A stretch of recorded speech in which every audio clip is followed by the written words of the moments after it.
হাজির হয়ে গেলাম মিঠাই স্কুলের টিফিন আইডিয়া আপনাদের সাথে শেয়ার করতে। আজকে সকালে জলখাবারে বাড়ির সবার জন্য বানানো হয়েছিল গরম গরম রুটি, তার সাথে বেগুন পোড়া। আর এই বেগুন পোড়া খেতে মিঠাই খুব ভালোবাসে, বিশেষ করে আমার হাতে।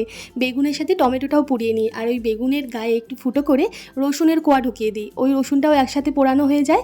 এরপর কাঁচা লঙ্কা কুচি, ধনেপাতা কুচি, পেঁয়াজ কুচি, একটু সর্ষের তেল, একটু লেবু রস দিয়ে ভালোভাবে মাখলে রুটির সাথে খেতে দারুণ লাগে। মিঠাই তো সকালে এটা খেয়ে যেতে পারবে না, তাই ওর টিফিনে অর্ধেকটা রুটি বেগুন পোড়া দিয়ে দিলাম, সাথে একটা ক্ষীর কদম আর 4 টুকরো শসা দিলাম, আর 1 বোতল জল তো আছেই। কেমন লাগলো আজকে টিফিন আইডিয়া অবশ্যই একটা কমেন্ট করে জানাবেন।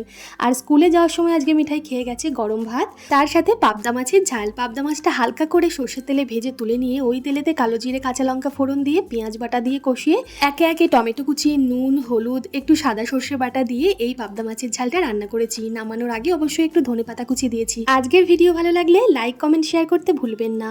ধন্যবাদ।